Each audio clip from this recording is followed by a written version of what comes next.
Hey guys, তোমরা সবাই কেমন আছো? আশা করি ভালো আছো। তোমাদের ভালোবাসায় আমরা খুব ভালো আছি। তো আজকে আমরা চলে গেছিলাম একটা রেস্টুরেন্টে, যার নাম হলো বং পিৎজা জানসাং। মানে এখানে দুটো বিশেষত্ব আছে, সেটা হলো খুবই মানে দারুণ মজাদার একটা, বিশেষ করে বাচ্চাদের নিয়ে গেলে খুবই আনন্দ পাবে এখানে। তো এখানে অ্যাম্বিয়েন্সটা দেখো কি দারুণ, তাই না?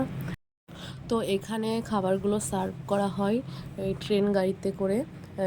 তোমার এক একটা টেবিলে এক একটা জানসাংয়ের নাম দেওয়া রয়েছে।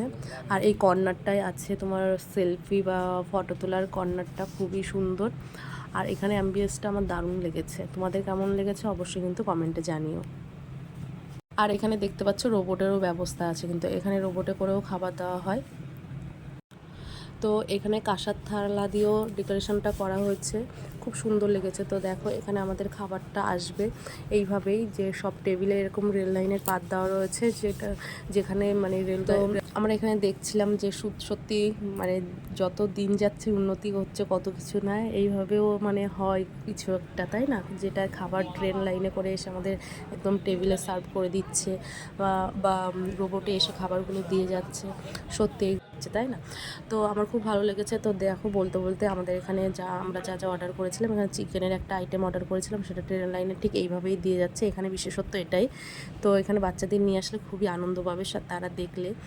তো আমারও খুব ভালো লাগলো। তোমাদের কেমন লাগলো তো কমেন্টে তো অবশ্যই জানিয়ে যেও। তো আমরা যে টেবিলটায় বসেছিলাম সেই টেবিলটার স্টেশনের নাম ছিল মধ্যমগ্রাম, যেহেতু সেটা নিয়ে আমরা হাসাহাসি করছিলাম। তো দেখো কি ইয়াম্মি লাগছে দেখতে। তো এখানে আরও যা অর্ডার করেছিলাম সব আস্তে আস্তে চলে এসছে। তো খাওয়া দাওয়া করার পর আমরা অনেকক্ষণ বসে সেলফি তুললাম, ছবি টবি তুললাম। একটা জায়গায় গেলে ছবি না তুললে কেমন সব কিছু যেন অসম্পূর্ণ থাকে, তাই না? তো এখানে খাওয়া দাওয়া কমপ্লিট, বিল মিটিয়ে আমরা বাড়ি চলে আসলাম। এইভাবেই আজকে সন্ধ্যাটা কাটলো। Bye, tata.